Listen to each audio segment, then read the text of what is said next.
Deru mesin kendaraan membawaku menjauh dari pekarangan rumah berlantai 2 itu. Mataku terus saja mengikuti pemandangan dari balik kaca, ingin mengajak bicara Mas Abraham. Akan tetapi bibir ini terasa kaku. Ada kecanggungan yang membuat mulut ini sulit untuk mengucapkan kata-kata. Sesekali ekor mataku melirik ke arah lelaki berambut gondrong yang sedang fokus mengemudi. Sepertinya ada sesuatu yang sedang dia pikirkan.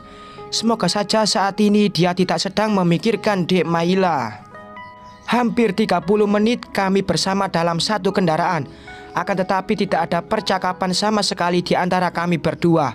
Kami saling diam dalam pikiran masing-masing, hingga akhirnya Mas Abraham memberhentikan laju mobilnya di parkiran sebuah bengkel. Dan aku lihat mobil merah milikku sudah selesai diperbaiki.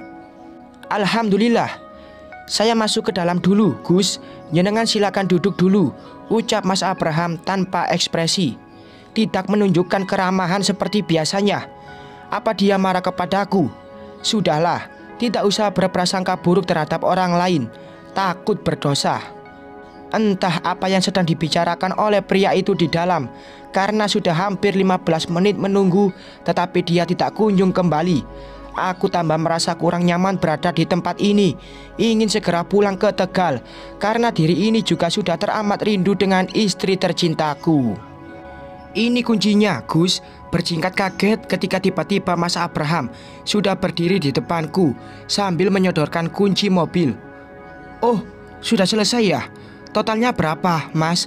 Tanyaku, seraya mengambil kunci tersebut dari tangan Mas Abraham.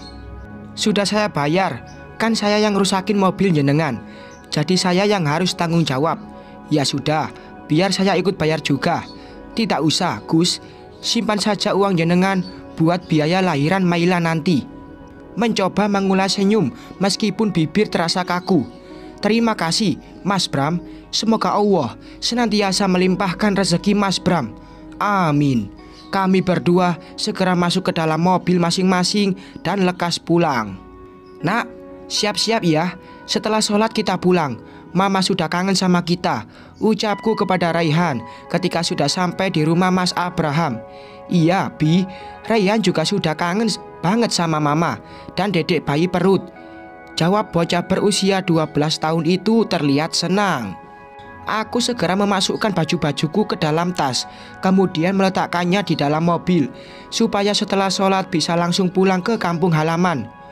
Gus, panggil pria berambut gondrong itu menghentikan langkahku ketika hendak kembali masuk.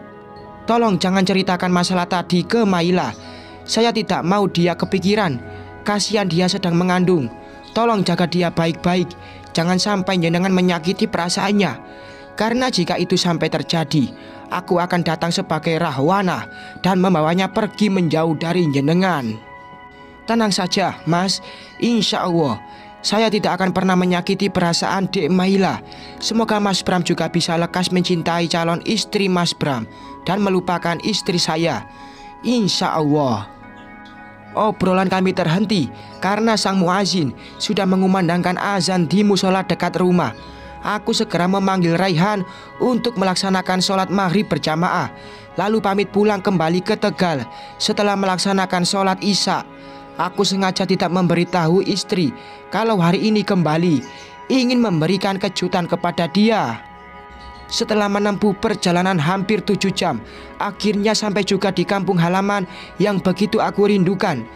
Raihan yang sudah sangat merindukan sang ibu terlihat tidak sabar dan langsung berlari keluar dari mobil. Assalamualaikum, tok tok tok. Mengetuk pintu perlahan dan tidak lama kemudian seseorang membukakan pintu untukku. Ibu sudah tidur? Tanyaku kepada salah seorang santriwati yang menemani istri di rumah. Sampun, Gus, tidur sejak jam 9 malam, jawab remaja berhijab satin itu seraya menunduk, menggeser tubuh memberiku ruang untuk masuk. Raihan yang sudah berdiri di ambang pintu kamar mengurungkan niatnya untuk masuk karena sang ibu sudah terlelap. Degup jantung ini berdetak lebih kencang ketika memasuki kamar dan melihat Dek Maila sudah tertidur pulas di balik selimut tebal yang membungkus tubuhnya. Gegas aku mencuci tangan serta wajah, mengganti pakaian dengan yang baru untuk menghindari virus yang terbawa dari luaran sana. Setelah selesai membersihkan badan, lekas naik ke atas tempat tidur, ikut masuk ke dalam selimut dan memeluk pinggang Dek Maila dari belakang.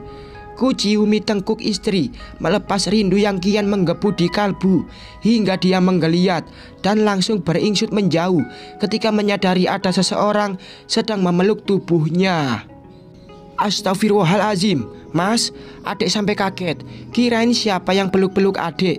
Lagian jenengan pulang, kok nggak bilang-bilang, Mas? Ucapnya manja, seraya memonyongkan bibir. Kan Mas pengen ngasih kejutan sama adik. Sini peluk Mas mula. Memangnya nggak kangen sama Mas? Menepuk-nepuk kasur kosong di sebelahku. Dek Maila segera menghampiri, memeluk erat tubuh ini hingga menghadirkan gelenyar aneh serta membuat laju kian cepat serta memanas. Raihan mana, Mas?